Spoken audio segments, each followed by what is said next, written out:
From Brexit to regret, but never Brejoin. They told you Brexit would cost billions, but what if returning to the EU costs even more, and without the perks Britain once had? The UK rebate, the special opt-outs, and the very simple fact that member states need to make an example out of the UK, the only nation in history to ever invoke Article 50. Is the cost of rejoining greater than the cost of leaving?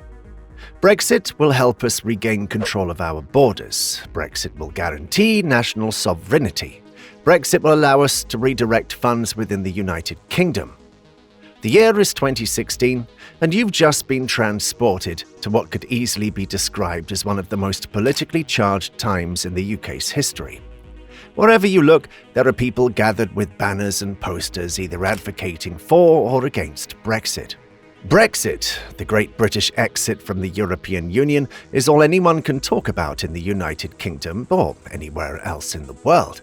Despite being one of the earliest members of the Union, the EU remained a controversial figure in British politics. By way of membership, the UK had to obey a certain set of laws that needed to be upheld by every member of the EU.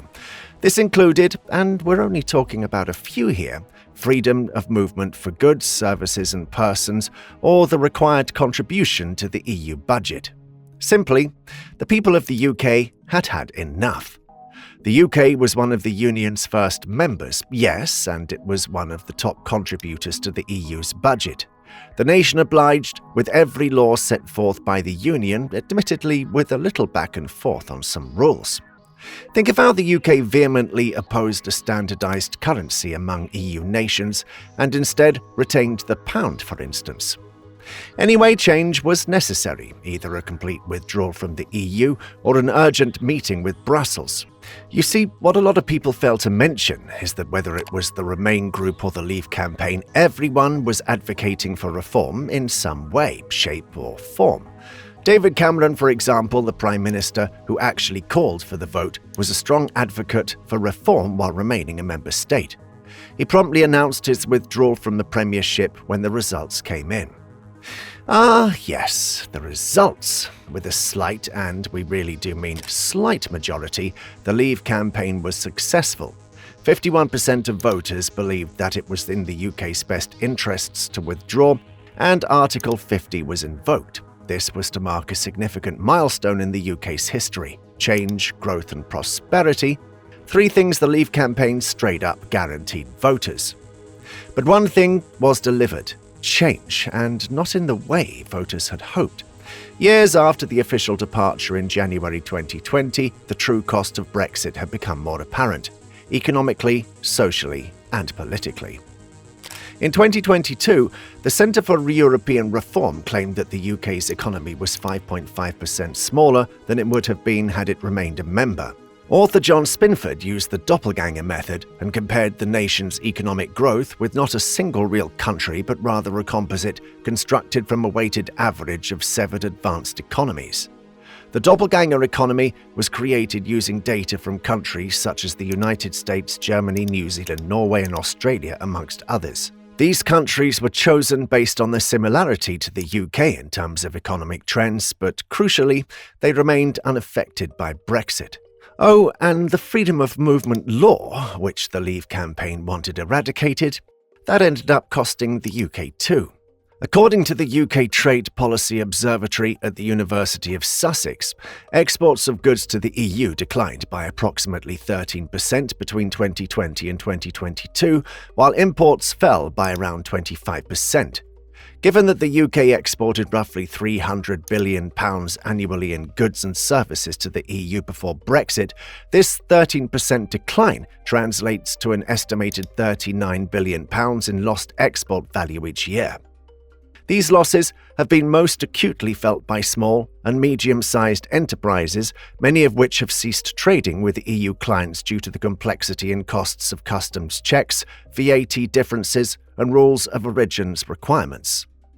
London's status as a European financial hub has weakened, with firms shifting operations to EU cities like Frankfurt and Paris to maintain market access. If only there were a no-red tape freedom of sorts for goods and services to allow that right. You can see the estimate that Brexit has resulted in between 10 and 20 billion pounds annually in lost potential services exports due to slower growth, reduced client access and rising compliance costs. Brexit ended up costing us way more. The Leave campaign lied to us. Why isn't the government working the UK's way back into the EU? If only things were that simple. You have to remember that despite the UK's somewhat volatile relationship with the EU, the nation didn't just up and leave, although it could have called for a no-deal exit. Also, despite the referendum being held in 2016, it took the UK another 4 years and several prime ministers to actually exit the Union. Even then, the nation had to wait out a transitional period to formally close the door. As disillusionment with Brexit grows, a rising number of Britons are entertaining the idea of Brejoin, rejoining the European Union. Polls suggest a majority of UK voters now believe leaving the EU was a mistake. Like this one from YouGov that shows how just 3 in 10 Britons now say that it was right for the UK to vote to leave the EU. That's 30% compared to 55% who say it was wrong for the country to vote for Brexit in 2016. But while rejoining may appear to be a solution to Brexit's economic fallout, the processes would not be simple, and it could come with significant political, economic and social costs that are often overlooked in public discourse. The former president of the European Commission, Jean-Claude Juncker, claimed that while rejoining is definitely possible, going as far as to suggest that he'd be the one to facilitate the UK's rejoining, there would be one major change: the UK would be treated like any other member state. And what does that mean?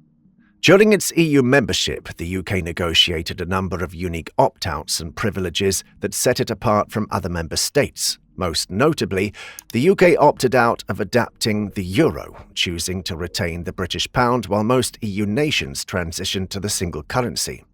This gave the UK full control over its monetary policy and interest rates through the Bank of England. The UK also remained outside the Schengen area, meaning it retained control over its borders and was not subject to the EU's passport-free travel rules, unlike most EU countries. The EU needed the UK as one of the largest economies. Now, however, if the UK broaches the subject of rejoining, especially now that the EU has adapted without the nation, they won't have a bargaining chip anymore. Speaking of opt-outs, do you know about the UK rebate? The UK rebate was a financial mechanism negotiated by Prime Minister Margaret Thatcher in 1984 to reduce the United Kingdom's contribution to the European Economic Community's budget, which we know now as the European Union's budget. Why? You see, at the time, the UK was one of the poorer member states in terms of GDP per capita and had relatively low receipts from EU spending, particularly in agriculture. Since the EU budget heavily favoured countries with large agricultural sectors through the Common Agricultural Policy, Britain was contributing disproportionately more than it received. Thatcher famously demanded a fair deal for Britain, arguing that it was unjust for the UK to be paying so much into the budget while receiving so little in return. Her efforts culminated in the UK receiving 66% of the difference between its contribution to the EU budget and what it received back in EU spending. This rebate was applied automatically every year and was funded by other member states. By the time the UK left the EU in 2020, the rebate was worth around £4 to £5 billion per year. Here's a graph prepared by the House of Commons Library that showcases the UK's estimated contribution to the EU budget in 2020 with the rebate. We're all thinking it. Will the rebate be applied if the UK rejoins the EU? Never say never, but it's highly unlikely. In 1984, the UK was a relatively low-income member with minimal benefit from the EU's agricultural heavy spending model. However, the political and economic landscape has changed significantly since then. Before then, actually, other member states had issues with the UK's rebate and debated if it was applicable decades on. Today, no new rebates are offered to EU member states, and the EU has been actively phasing out existing ones. In fact, during the 2021-2027 EU budget negotiations, there were efforts to reduce the rebates of remaining countries like Germany, the Netherlands and Austria. The idea of reintroducing the UK rebate would likely face strong resistance from other member states who have long viewed it as an unfair exception. Coming back to the UK being treated like any other member, any re-accession bid by the UK would be treated under standard entry rules. The country would be expected to join on current terms, including full budget contributions and adherence to EU fiscal rules. Cherry-picking special terms, including opt-outs or financial exceptions, would not be acceptable in a post-Brexit context. In real terms, if the UK rejoins, it would most certainly be required to contribute without a rebate, potentially adding £10 to £12 billion annually to its gross payments, according to the Centre for European Reform. There's also the question of the euro. To preface this section, the UK isn't the only nation that's opposed to standardised currency for all EU member states. A referendum held in Sweden in 2003 saw 55.9% of voters vote against membership of the Eurozone. As a consequence, Sweden decided not to adopt the euro for the time being. Under Article 140 of the Treaty on the Functioning of the European Union, all new member states are required to commit to joining the Economic and Monetary Union and eventually adopting the euro once they meet specific convergence criteria. While the UK previously had a permanent opt-out from the Eurozone, that special status was tied to its 1973 accession and is unlikely to be reinstated.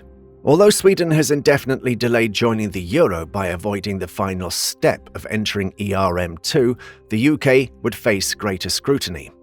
Given the circumstances of Brexit and the EU's increasing push for integration, Brussels may demand a clear timetable from the UK for euro adoption as a condition of re-entry. The transition to the euro would require aligning the Bank of England's role with the European Central Bank.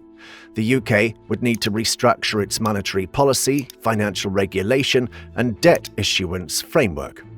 Such changes could involve billions in transition costs and create uncertainty in financial markets. Remember all that talk about taking back control? It now seems like if the UK were to rejoin the EU, and polls show that that's exactly what the people want, then it would come at a price. Yes, the EU wanted the UK to stay and tried desperately to negotiate a new deal with the UK.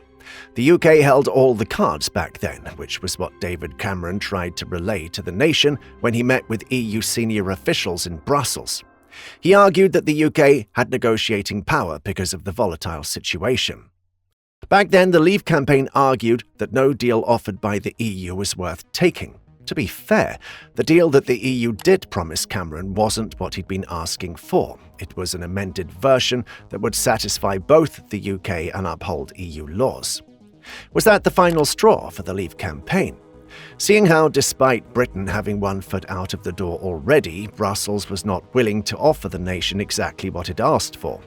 Article 50 had to be invoked, and it was. Unfortunately, the move cost Britain massively, billions and billions.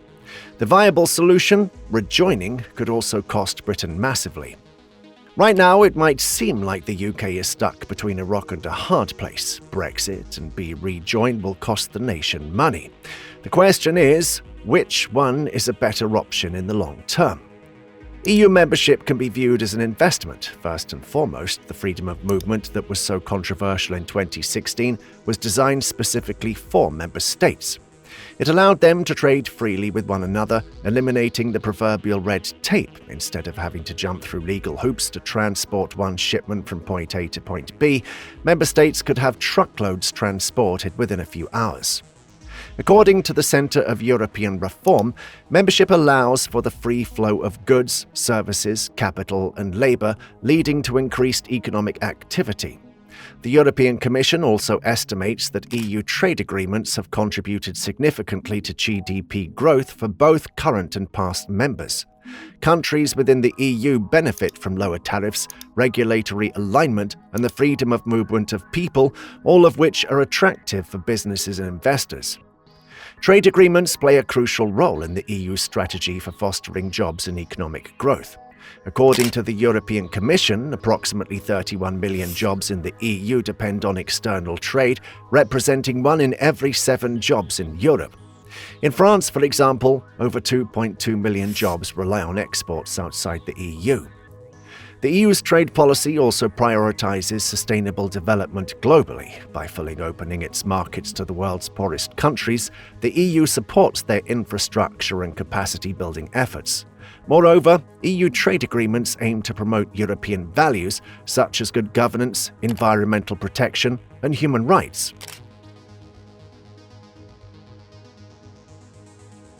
On the question of rejoining the EU, that isn't going to happen. That question was answered when we had a referendum in the UK.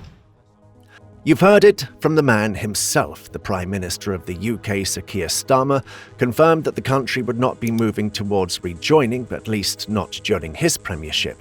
In February 2025, Starmer became the first UK Prime Minister to join an EU meeting since Brexit. The visit was part of Starmer's efforts to reset UK-EU relations, focusing on defence, crime and trade while ruling out rejoining the single market, customs union or freedom of movement. The Labour-led government claimed that it sought closer ties, particularly on trade and crime, with discussions around easing food trade, energy cooperation and mutual recognition of professional qualifications. But make no mistake, Starmer isn't going to ask Brussels for a second chance. Starmer firmly stated that the UK will not rejoin the EU, the single market or the customs union during his lifetime, ruling out closer relations with Europe while he's Prime Minister. He emphasised that this stance remains unchanged even if Labour wins a second term. Starmer acknowledged the possibility of securing better trade arrangements with the EU, but insisted on no return to freedom of movement. The aftermath of Brexit has shown us just how costly leaving the EU really is, and the idea of rejoining brings its own set of challenges. From higher financial contributions to losing special privileges, rejoining wouldn't be a quick fix. While many regret leaving, returning to the EU could end up costing Britain even more. The question is, with the benefits of EU membership clear, can Britain afford to rejoin, or is it better to stick with the current path despite the growing sense of regret? Ultimately, is rejoining worth the price?